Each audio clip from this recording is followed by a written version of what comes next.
নমস্কার বন্ধুরা, আমি সৌভিক। আপনারা দেখছেন আপনাদের প্রিয় ইউটিউব চ্যানেল বন্ধু টিউটোরিয়াল। বন্ধুরা, আপনারা প্রত্যেকে জানেন যে আমরা বিগত কয়েকদিন যাবৎ ডাব্লিউপিএসআই কনস্টেবল স্পেশাল একটি ব্যাচের আয়োজন করেছিলাম। এই ব্যাচটিতে আমরা ইংলিশ ক্লাসটি আয়োজন করেছিলাম এবং ইংলিশের টোটাল যে ক্লাসটি সেটা আমরা সিলেবাস অনুযায়ী কমপ্লিট করার চেষ্টা করতাম। তো এই সিলেবাস অনুযায়ী আমরা প্রতিদিন narration, preposition, suffix prefix, one word substitution, gender change and examples, idioms and ফ্রেসেসের শেষ পর্যায়ে এসে আমরা জিকেটা শুরু করেছিলাম এবং এটা জানতাম যে আমরা সপ্তাহে 4 দিন জিকে অর্থাৎ সাধারণ জ্ঞানের ক্লাস করব এবং বাকি 2 দিন আমরা করব ইংলিশ ক্লাসগুলি। তো আজকে আমরা সেই ইংলিশ ক্লাসে ফিরে যাব। আমাদের যে শেষ ক্লাসটি রয়েছে ইডিয়ামস অ্যান্ড ফ্রেসেসের, সেই অন্তিম ক্লাসটি আজকে সমাপ্ত করব। তো আজকে যে যে টোটাল 20টি ইডিয়ামস অ্যান্ড ফ্রেসেসের কোশ্চেন আপনাদের সাথে উপস্থাপন করব, সেগুলি অবশ্যই শেষ পর্যন্ত দেখবেন এবং যদি কোথাও বুঝতে অসুবিধা হয় অবশ্যই কমেন্ট বক্সে কমেন্ট করে জানাতে পারেন। তো চলুন আজকের ভিডিওটি শুরু করা যাক। তবে একটি অনুরোধ প্রতিদিনের মতো, আপনি যদি চ্যানেলে নতুন হয়ে থাকেন অবশ্যই চ্যানেলটিকে সাবস্ক্রাইব করবেন এবং ভিডিওটি যদি ভালো লাগে অবশ্যই একটি লাইক দেবেন। তো দেখা যাক আজকের 20টি স্পেশাল ইডিয়ামস অ্যান্ড ফ্রেসেসের স্পেশাল ক্লাসটি। তো আমাদের যে প্রথম ইডিএমটি রয়েছে সেখানে বলা হচ্ছে by all means. By all means এর অর্থ হচ্ছে কি সর্বপ্রকারে। বাই অল মিনস মানে যে সর্বপ্রকারে, বলে না এখানে সে সর্বপ্রকারে বা সর্বগুণে গুণান্বিত, এরকম ধরনের বাক্য আমরা প্রায়শই শুনে থাকি। সেই তার মধ্যে সর্বপ্রকার গুণ রয়েছে। তো সর্বপ্রকার এই যে কথাটি, এটি যখন আমরা ইংলিশে বোঝানোর চেষ্টা করব, এক কথা যখন বলবো তখন কী বলবো, বাই অল মিনস মানে অল মানে জানে কি সব, সব কিছু। তো অল যেহেতু রয়েছে তাই সর্ব কথাটি এখানেই চলে আসছে। আর টাইপস বলি কি প্রকার, তো টাইপসটা বাদ দিয়ে এটা মনে রাখবেন মিনস। বাই অল মিনস মানে হচ্ছে সর্বপ্রকারে। ঠিক আছে। আচ্ছা, নেক্সট প্রশ্ন হচ্ছে by and by. By and by এর অর্থ হচ্ছে ক্রমে ক্রমে। ঠিক আছে। কখনো কখনো কোনো বাক্যে আমরা শুনে থাকবো ক্রমান্বয়ে, ক্রমে ক্রমে, সে নিয়তই প্রতিনিয়তই সে পড়ে চলেছে, সে ক্রমে ক্রমে পড়ে চলেছে, সে ক্রমে ক্রমে কাউকে দেখছে, সে ক্রমে ক্রমে গান শুনছে। এই যে কথাটি, এই যে বাক্যগুলি, এগুলি প্রত্যেকটি কিন্তু ক্রম শব্দটি রয়েছে, মানে কি থেকে থেকে কিছু একটা কাজ করা বোঝাচ্ছে, সেক্ষেত্রে আমরা বলি কি ক্রমে ক্রমে। তো এইটি যখন আমরা ইংলিশে প্রকাশ করব তখন কি বলি, বাই অ্যান্ড বাই। ঠিক আছে, কি বলি, বাই অ্যান্ড বাই। ওকে। তো নেক্সট কি রয়েছে, নেক্সটে রয়েছে বাই চান্স। এটি আশা করছি প্রত্যেকেই জানেন। বাই চান্স আমরা কথাটি প্রায়শই ব্যবহার করি প্রতিনিয়ত। আমরা যখন কোনো ভুল করি বা কখনো বলি যে বাই চান্স যদি এটা হয়, কোনো কিছু যেটি ব্যতিরিক্ত যদি হয় সেটি, তাহলে বলি কি বাই চান্স। তো বাই চান্সের অর্থ হচ্ছে হঠাৎ। ঠিক আছে। বাই চান্স যদি সে চলে আসে, সে যদি হঠাৎ চলে আসে, এই ক্ষেত্রে কিন্তু আমরা বাই চান্স কথাটি, এই যে ইডিএমটি সেটি ব্যবহার করি। ঠিক আছে। তাহলে হঠাৎ বোঝাতে কি ইডিএম ব্যবহার করি, বাই চান্স। ওকে। নেক্সট কি রয়েছে, বাই ডিডন্ট অফ। ঠিক আছে, by dint of. By dint of এর অর্থ হচ্ছে বলে। ঠিক আছে। সে কিছু একটা বলে উঠে গেল। এই যে বলে কথাটি যখন বোঝাবে বা কোনো বাক্যে যখন বলে শব্দটি এরকম অর্থ বোঝাবে, সেক্ষেত্রে কিন্তু আমরা বলি কি বাই ডিডন্ট অফ। ঠিক আছে। নেক্সট কি রয়েছে, নেক্সট রয়েছে বাই ফেয়ার মিনস অর ফল। ঠিক আছে, বাই ফেয়ার মিনস অর ফল। এবার এর অর্থ কি, ন্যায় বা অন্যায় যেভাবেই হোক। ঠিক আছে। কোনো কিছু যেটি লিগ্যাল বা আনলিগ্যাল যাই হোক না কেন সেটি আমাকে পেতে হবে। তো এইরকম অর্থ যখন বোঝায় বাই ফেয়ার মিনস অর ফল, এর এর যে যখন অর্থ বোঝায়, এটি যখন যে অর্থে ব্যবহৃত হয় বাক্যে, সেটি হচ্ছে ন্যায় বা অন্যায় যেভাবেই হোক না কেন। ঠিক আছে। এরকম অর্থ বোঝায় যখন, তখন বসে by fair means or foul. Okay. তো এটা ছিল আমাদের 5 নম্বর। এবার দেখা যাক 6 নম্বর কী রয়েছে। 6 নম্বর রয়েছে by fits and starts. By fits and starts এর অর্থ কি, অনিয়মিতভাবে। By fits and starts. Okay. তাহলে এর অর্থ হচ্ছে অনিয়মিতভাবে। যখন আমরা কোনো বাক্যে অনিয়মিতভাবে কেউ পড়ে চলেছে, কেউ অনিয়মিতভাবে কিছু একটা কাজ করে চলেছে, তার অনিয়মিতভাবে কেউ খাওয়া ছেড়ে দিয়েছে, নিজের খাওয়া দাওয়া ছেড়ে দিয়ে অনিয়মিতভাবে কাজ করে চলেছে, এই ক্ষেত্রে আমরা কী ব্যবহার করবো, বাই ফিটস অ্যান্ড স্টার্টস। ঠিক আছে। সে কোনো একটা কাজ যেটি শুরু করেছে কিন্তু শেষ হচ্ছে না, ফিট হচ্ছে না, সেই কাজটি ফিট করতে পারছে না, তার জন্য সে এখনও কী করছে, সেই কাজে লেগে রয়েছে, অনিয়মিতভাবে সেই কাজে লেগে রয়েছে। ঠিক আছে, এইভাবে মনে রাখবেন, অনিয়মিতভাবে সেই কাজে সে আছে। এটি বোঝাতে বলি কি, by fits and starts. Okay, next কী রয়েছে, by hook or by crook. By hook or by crook অর্থাৎ যেভাবেই হোক না কেন, ঠিক আছে, সে হুক করে হোক বা ক্রুক করে হোক, সে কাজটা সে করবেই। ওকে, তো এটা আমি হাসির অর্থে বললাম, এটার অর্থ হচ্ছে যেভাবেই হোক না কেন। ঠিক আছে, by hook or by crook, ঠিক আছে, এর অর্থ কি, যেভাবেই হোক না কেন। নেক্সট কি রয়েছে, নেক্সট হচ্ছে by leaps and bounds. By leaps and bounds এর অর্থ কি, দ্রুত গতিতে, বলেন না দ্রুত গতিতে গাড়ি চালানো নিষেধ। আপনারা প্রায়শই কোনো স্কুল, কলেজ বা কোনো একটা অফিস যেখানে দ্রুত গতিতে গাড়ি চালানো নিষেধ বলে একটি পোস্টার লেখা থাকে বা কোনো একটি স্ট্যাম্প, বড় কোনো একটা কী বলবো, পোস্টারে লেখা থাকে দ্রুত গতিতে গাড়ি চালানো নিষেধ। তো সেক্ষেত্রে যদি আমরা এই কথাটি ব্যবহার করি বাই লিপস অ্যান্ড বাউন্ডস, হ্যাঁ, তাহলে এর অর্থ হবে কি, দ্রুত গতিতে। যদি বলে দ্রুত গতিতে গাড়ি চালান, তাহলে কী হবে, you may you may drive your car by leaps and bounds, তাহলে কিন্তু অর্থ হবে দ্রুত গতিতে গাড়ি চালান। আর যখন বলবো don't make your drive by leaps and bounds, এর অর্থ কি, দ্রুত গতিতে গাড়ি চালাবেন না। তো বাই লিপস অ্যান্ড বাউন্ডস এর অর্থ হচ্ছে দ্রুত গতিতে। ঠিক আছে, নেক্সট কি রয়েছে, by the by. By the by এর অর্থ হচ্ছে কি, কথা প্রসঙ্গে। বাই দ্য বাই এর অর্থ হচ্ছে কথা প্রসঙ্গে, বলে না প্রসঙ্গোত্তরে, বা বলে না যে কথা প্রসঙ্গে বা প্রসঙ্গক্রমে এই কথাটি উঠে এলো, মানে কোনো একটা কথা রিলেশন, মানে ওর সাথে এর একটা কো রিলেশন যখন থাকবে তখন সেটা হয় কথা প্রসঙ্গে। আর সেই কথা প্রসঙ্গ যখন এই কথাটি ব্যবহার করব আমরা ইংলিশে, তখন কি বলবো, বাই দ্য বাই। ঠিক আছে, এটা সব থেকে সোজা আমি আশা করছি। বাই দ্য বাই এর অর্থ কি, কথা প্রসঙ্গে, মানে কোনো একটা কেউ কিছু বললো, সেই প্রসঙ্গে কেউ আরও একটা কিছু বললো, মানে এইভাবে কোন একটা প্রসঙ্গ তুলে কেউ কিছু একটা বললো, সেটাই কিন্তু আমাদের কথা প্রসঙ্গে এরকম অর্থ বোঝায়। তো সেক্ষেত্রে আমরা বসি কি, বাই দ্য বাই। নেক্সট কি রয়েছে, 10 নম্বর ইডিয়মসটি রয়েছে by this time. By this time এর অর্থ কি, ইতিমধ্যে। এখানে টাইম রয়েছে, এইখান থেকে মনে রাখতে পারেন যে টাইম মানে কি, কোনো একটা সময়। তো ইতিমধ্যে যে কাজটি হয়ে গেছে, হ্যাঁ, সেই কাজটি কথা বলা হচ্ছে। ধরুন ইতিমধ্যে সে স্কুলে পৌঁছে গেছে, ইতিমধ্যে সে অফিসে পৌঁছে গেছে, ইতিমধ্যেই সে এই পরীক্ষায় পাশ করে গেছে, ইতিমধ্যেই সে চাকরি পেয়ে গেছে। তো এই রকম ধরনের কোনো বাক্য যেখানে ইতিমধ্যেই সে পৌঁছে গেছে এরকম কোনো অর্থ বোঝাবে, ইতিমধ্যেই সেই কাজটি করে ফেলেছে, সেক্ষেত্রে কিন্তু বসে বাই দিস টাইম। ঠিক আছে, টাইম মানে মনে রাখবেন সময়, কিছু একটা সময় বোঝাচ্ছে। তো যে সময়টা কথা বলা হচ্ছে সেই সময় সেই কাজটি করে ফেলেছে, ইতিমধ্যেই এরকম অর্থ বোঝায় সেক্ষেত্রে। ঠিক আছে, তো এটা ছিল 10 নম্বর প্রশ্ন। এবার দেখা যাক 11 নম্বর ইডিয়মসে কী রয়েছে, বাই টার্নস। বাই টার্নস এর অর্থ হচ্ছে পর্যায়ক্রমে। বাই টার্নস এর অর্থ পর্যায়ক্রমে। ঠিক আছে, বলে না পর্যায়ক্রমে সে উঠে আসছে, পর্যায়ক্রমে মানে কোনো একটা আসছে তারপরে কিছু একটা আসছে। কারো জীবনে বলে না, আমার জীবনে পর্যায়ক্রমে বিপদ নেমে আসছে, মানে একটার পর একটা বিপদ নেমে আসছে, একটার পর একটা সুখের মুহূর্ত নেমে আসছে, একটার পর একটা সমস্যা নেমে আসছে। তো সেক্ষেত্রে আমরা বলি কি, পর্যায়ক্রমে। এই পর্যায়ক্রমে যখন বোঝাই আমরা, সেটাকে ইংলিশে আমরা কি বলি, বাই টার্নস।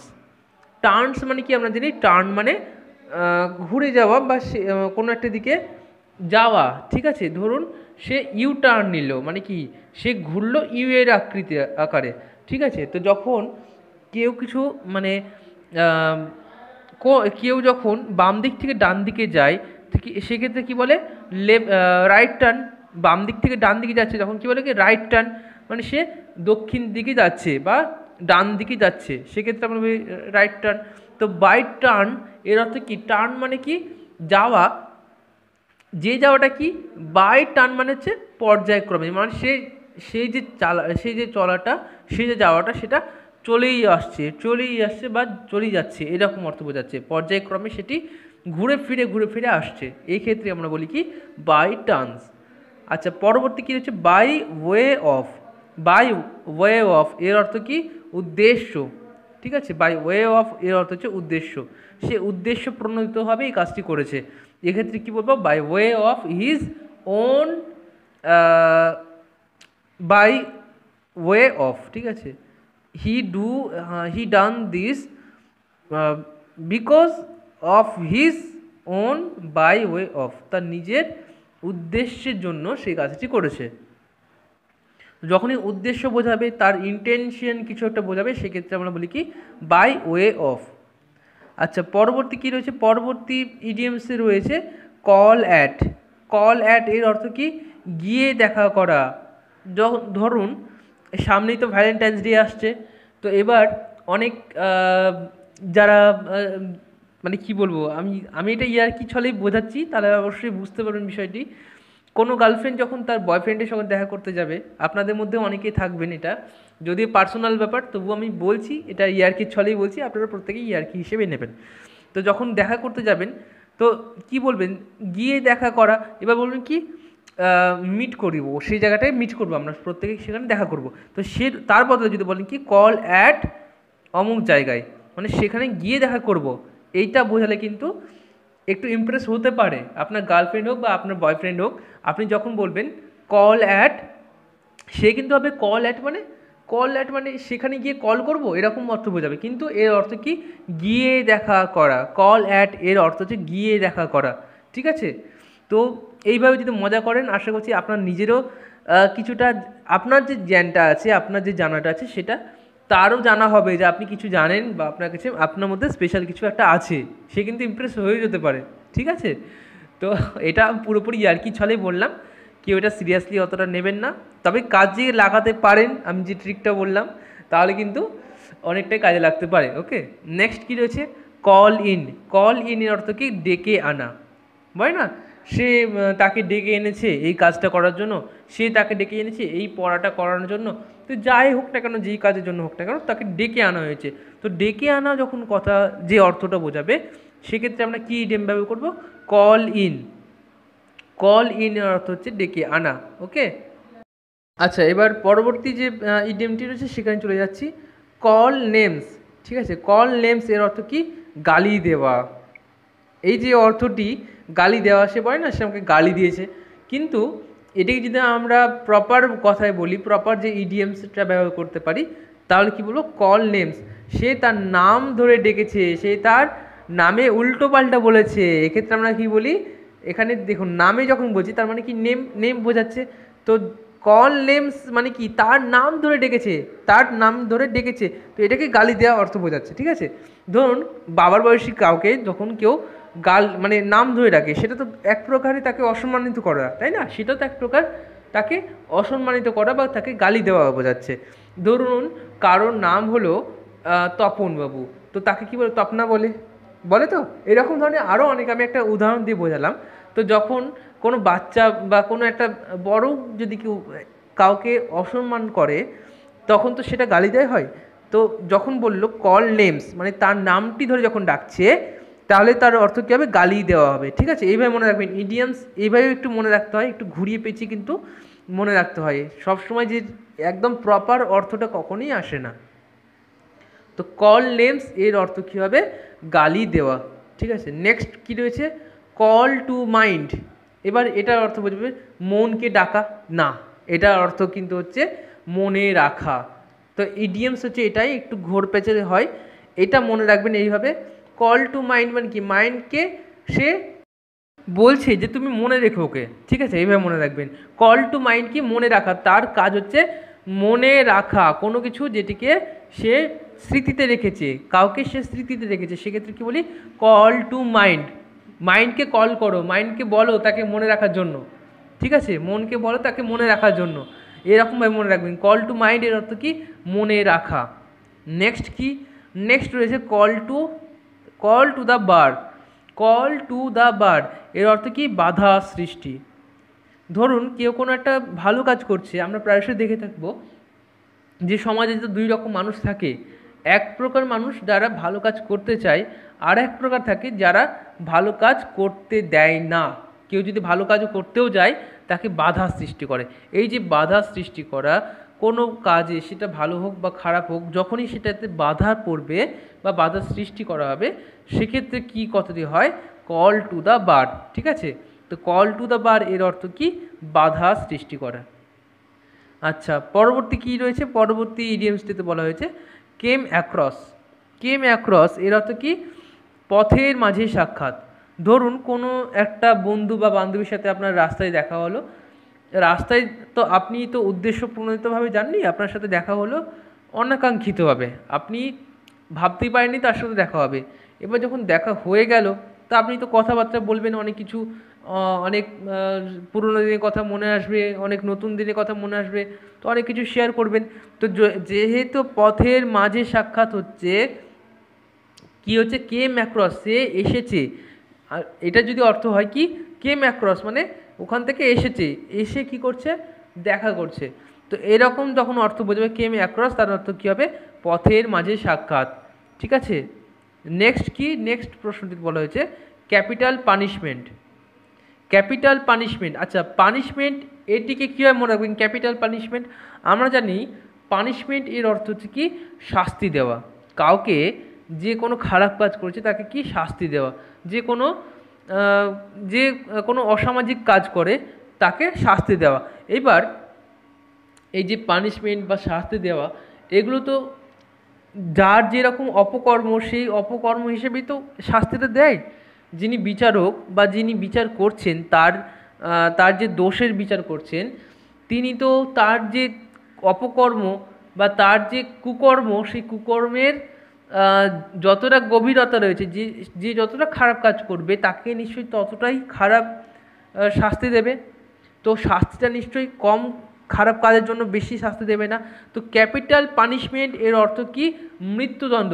দেখুন আমরা ক্যাপিটাল কথাটি কোথায় কোথায় ব্যবহার করি, যখন কোনো কিছুর বিশেষ অংশকে বোঝায়। ক্যাপিটাল বলে না, ইন্ডিয়ার ক্যাপিটাল, তো ওই যে বিশেষ অংশ মানে যেটি অন্যদের থেকে আলাদা, একটু বিশেষ, একটু বড়, অন্য থেকে ভালো, এই ক্ষেত্রে কি বোঝায়, ক্যাপিটাল কথাটি ব্যবহার করতে হবে। এখানে ভালো বলতে এই ভালো অর্থ ব্যবহৃত হয়নি, এখানে ব্যবহৃত হচ্ছে বড় অর্থে। শাস্তিটা কি, বড়। তো বড় শাস্তি, সব থেকে বড় শাস্তি কী হতে পারে, প্রাণদণ্ড হতে পারে, মৃত্যুদণ্ড হতে পারে। কারোর জীবন মৃত্যুর থেকে তো বড় নয়, কারো শাস্তি আর মৃত্যুর থেকে তো বড় নয়। তো কারো যখন মৃত্যুদণ্ড দেওয়া হয়, তখন হচ্ছে সেটি তার সবথেকে বড় পানিশমেন্ট বা সবথেকে বড় শাস্তি। তো ক্যাপিটাল পানিশমেন্টের অর্থ হচ্ছে মৃত্যুদণ্ড। আচ্ছা, এবার আমাদের শেষ যে ইডিয়মটি রয়েছে সেটি আলোচনা করার পর আমি আপনাদের উদ্দেশ্যে কিছু কথা বলবো, এবং সেটি বলার পর আজকের ভিডিওটি শেষ করব। আচ্ছা, নেক্সট আমাদের শেষ যে ইডিয়মটি রয়েছে সেখানে বলা হচ্ছে at a glance. At a glance এর অর্থ কি, এক নজরে। অ্যাট এ গ্ল্যান্স এর অর্থ কি, এক নজরে। আচ্ছা, যখন বলা হবে এক নজরে, সে একটু বইটা দেখে নিই। পরীক্ষার আগে আমরা প্রায়শই দেখব কি, প্রত্যেকেই এক নজরে বইটা দেখে যেটুকুটা সময় বেঁচে আছে সেই টুকুটার সময় যেটা বাকি থাকবে বা যেটা পড়া হয়ে গেছে সেটাও একবার ঝালিয়ে নেওয়া, কোনো কিছুকে একবার এক নজরে দেখে নেওয়ার ক্ষেত্রে আমরা কি বলি, অ্যাট এ গ্ল্যান্স, এই কথাটি আমরা ব্যবহার করি। তো এই ছিল আমাদের টোটাল 20টি ইডিয়মস এবং ফ্রেসেস। তো কেমন লাগলো অবশ্যই কমেন্ট করে জানাবেন। আচ্ছা, আরেকটি বিষয় যেটি আপনাদের সাথে শেয়ার করব বলেছিলাম, সেটি আপনারা প্রায়শই আমাদেরকে কমেন্ট করতেন যে স্যার আমাদের তো পরীক্ষার সময় খুব কম, এখন এই মুহূর্তে আমরা যদি ফুল মার্কস পেতে চাই ইংলিশে, আমাদের যে মেন পরীক্ষায় থাকবে সেই মেন পরীক্ষার জন্য ইংলিশে একদম ফুল মার্কস পেতে গেলে কোন রাইটারের বই পড়া উচিত এবং কিভাবে আমরা পড়ব।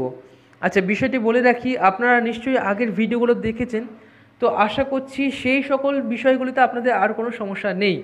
এবার বাকি যে বিষয়গুলো, যেগুলো আমি চেষ্টা করব আপনাদের মেন পরীক্ষার আগেই সমাপ্ত করে দেওয়ার, সেগুলো আগে যদি আপনারা প্রস্তুতি নিতে চান, আমার ক্লাসের আগে যদি আপনারা প্রস্তুতি নিতে চান, তার জন্য আপনাদেরকে একটি কাজ করতে হবে। আপনারা আপনাদের বাড়ির বা আপনাদের বাড়ির আশেপাশে যদি কোনো ছোট ছেলে মেয়ে থাকে বা আপনাদের কোনো ভাই বোন থেকে থাকে যারা 6, 7, 8, 9 এই যে ক্লাসগুলোতে পড়ছে, এদের ক্লাসের যে বই রয়েছে, ইংলিশ যে বইটা রয়েছে, সেই গ্রামাটিক্যাল পোর্শনগুলো ভালোভাবে দেখবেন, কি বলা হচ্ছে, কিভাবে হচ্ছে, প্রত্যেকটি জিনিস কিন্তু এই যে ক্লাসে বইগুলো বললাম এদের ক্লাসে আপনারা পেয়ে যাবেন। ইংলিশ যে ক্লাসগুলো আমরা করাচ্ছি সেগুলো আপনারা একবার ঝালিয়ে নিতে পারবেন, প্লাস যেগুলো আমরা করাইনি যেমন ভয়েস চেঞ্জ, ঠিক আছে, এগুলো আমরা এখনও পর্যন্ত করাইনি, এখনও অনেক কিছুই বাকি রয়েছে। আমি চেষ্টা করবো ওগুলো অবশ্যই পরীক্ষার আগে শেষ করে দেওয়ার, তবে আপনারা যদি চান অবশ্যই পড়তে পারেন। আর আমি সাজেস্ট করব যে অবশ্যই আপনি যদি পারেন 6, 7, 8, 9 এই যে ক্লাসগুলোর বই সেগুলো অবশ্যই জোগাড় করে একবার অন্ততপক্ষে দেখে যাবেন, অনেক কিছু শিখতে পারবেন। যদি অত কিছু মনে নাও থাকে কিছু নতুন শিখতে পারবেন, যেটা কিন্তু আপনার পরীক্ষায় অনেক সাহায্য করবে। আরেকটি বিষয় বলে রাখি, বইয়ের দোকানে গেলে অনেক বই পাবেন যেগুলো ডাব্লিউপির জন্য তৈরি, শুধুমাত্র ডাব্লিউপি স্পেশাল। তো আমার মতে বলে সে সকল বইগুলো না কিনে আপনারা যদি কোনো উল্লেখযোগ্য রাইটারের বই কেনেন বা কোনো উল্লেখযোগ্য কোনো পাবলিশারের বই কেনেন তাহলে অনেকটা হেল্প হতে পারে। আমি খারাপ বলছি না, বা আমি সেভাবে ফলো করিনি তাই আমি খারাপ বলতে পারি না, কিন্তু আমার সাজেশান কি, আপনারা যদি বেটার কিছু পেতে চান, তার থেকে ভালো কিছু পেতে চান, তাহলে যেমন আরি হান্টের বইগুলো, তারপর আর.এস. আগরওয়াল বই, এই সকল বইগুলো দেখবেন একটি কোয়ালিটি রয়েছে, তারা কিন্তু যাই তৈরি করুন না কেন সেটা একটা আলাদা কোয়ালিটি থাকে। তো এইরকম ধরনের কোয়ালিটি টাইপের যদি কোনো রাইটারের পান বই বা কোনো একটা পাবলিশারের বই পান তাহলে সেটি অবশ্যই হাতছাড়া করবেন না, সেটি অবশ্যই নিয়ে নেবেন। আর আপনি যদি বই কিনতে নাও পারেন তাতেও কোনো সমস্যা নেই, আমরা অবশ্যই চেষ্টা করব যত শীঘ্র সম্ভব, আপনাদের মেন পরীক্ষার আগে আমাদের পুরো ইংলিশ সিলেবাসটা কমপ্লিট হয়ে যাবে। তাই চিন্তা করো কোনো ব্যাপার নেই, আপনারা শুধু প্র্যাকটিস করে যান, যেগুলো আমরা এতদিন পর্যন্ত করেছি সেগুলো প্র্যাকটিস করুন। আর যদি পারেন তাহলে কিনতে পারেন। আর আরও একটি বিষয় বলে রাখি যে 6, 7, 8, 9 এই সকল বইগুলো পড়লে আশা করছি আর আপনার সমস্যা হবে না।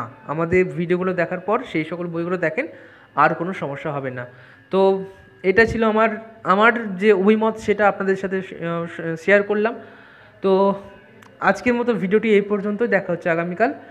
তো চলুন আজকের মতো এই পর্যন্তই, সকলে ভালো থাকবেন, দেখা হচ্ছে খুব শীঘ্রই, নমস্কার।